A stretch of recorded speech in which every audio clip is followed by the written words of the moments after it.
to all of you for making this channel what it has become so big in such a short time. Of course, I want to thank all of you from the first to the last subscriber, for the first to the last comment and like. But there's a special shout out I want to give to Denise, Rob, Phil at Excelsior7 and Dominic Vane. Thank you a lot for donating to buy me a coffee. I didn't want to use the morality route, so I never said why I asked for donations, but all the proceedings from the donations, which is around $50, will go to a charity. So it's all for a good cause. Those $50 will go to the charity KWF, Kankerbestrijding. This is a Dutch charity that researches cancer and, of course, the treatment of cancer. As someone who has two friends who lost their mothers to cancer and other family members and friends, this is a charity that I donated a couple of times to. And what better time than Christmas than a nice donation to charity. Thanks again, Denise, Rob, Phil, and Dominic Vane. I think the charity will appreciate the $50. This is good karma for you, and thank you very much for your kind messages. I wish you all a very good Christmas and a very happy New Year. Let's make 2025 even better. Have a good day, guys. Now, let's proceed to the rest of the video, the history of Christmas.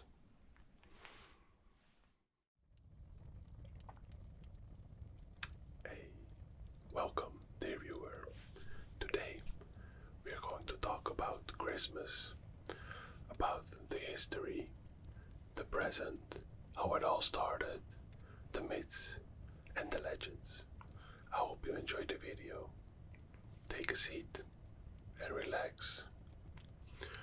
Christmas is one of the most celebrated holidays in the world, but its history is as complex as it is fascinating.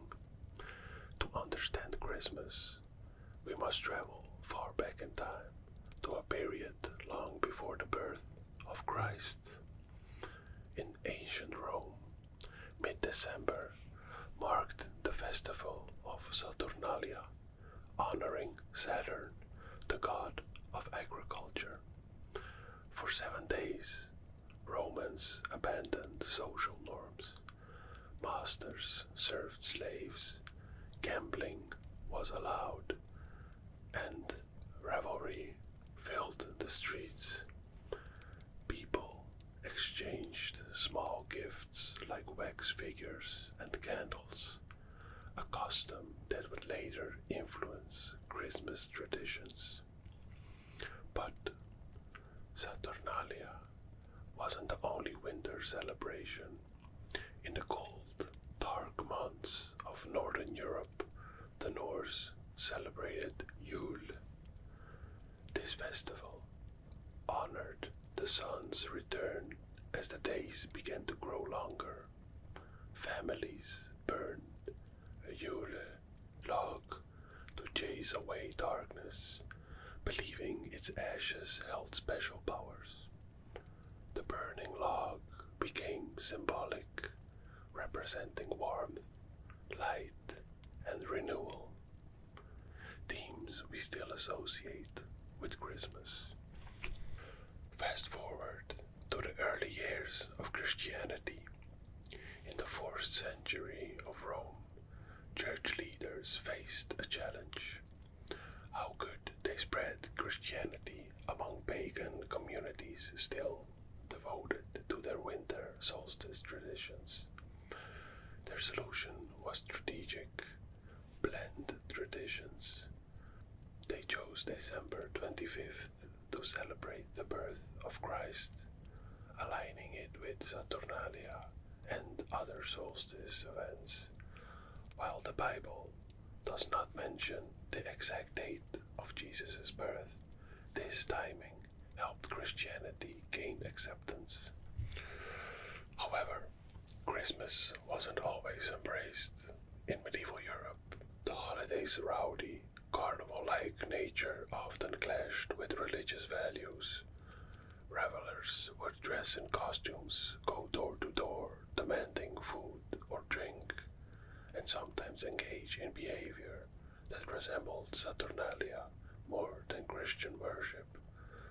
By the 17th century, Puritans in England and colonial America sought to ban Christmas altogether. For nearly 20 years, celebrating Christmas was illegal in Boston. Now, let's turn to some intriguing legends surrounding Christmas. Perhaps the most famous of all is the story of Saint Nicholas, the generous bishop of Myra in modern-day Turkey.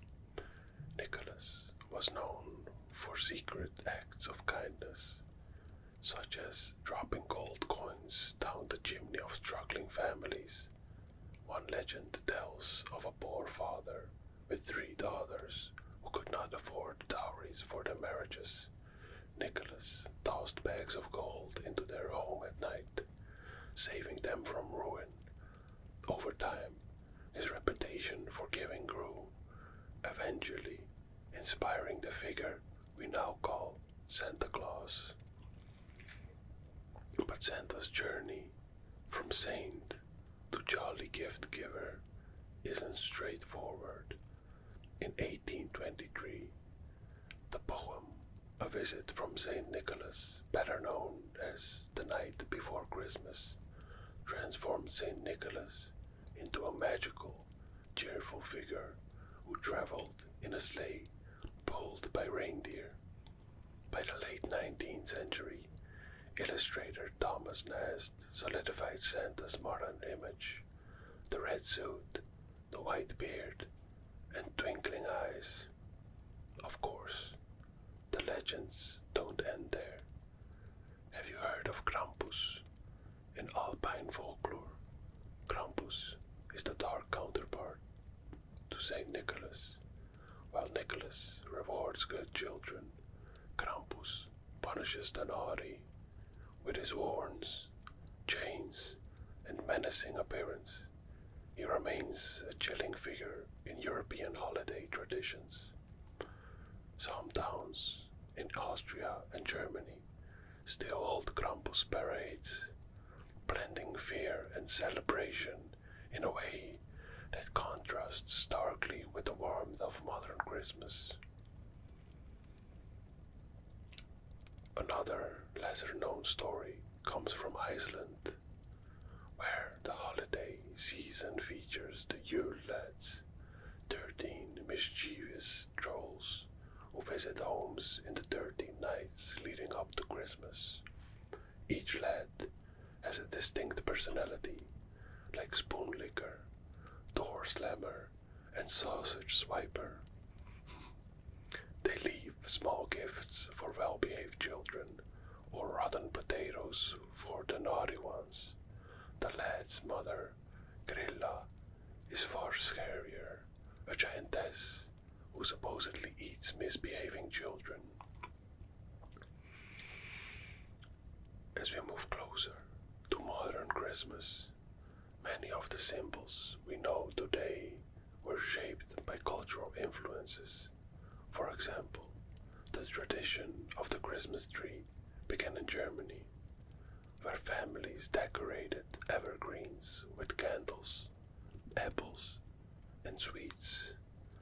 Prince Albert, the German-born husband of Queen Victoria, popularized the Christmas tree in England during the 1840s. A widely circulated engraving of the royal family gathered around a decorated tree brought the tradition to homes across Europe and North America. The carols we sing also have fascinating histories.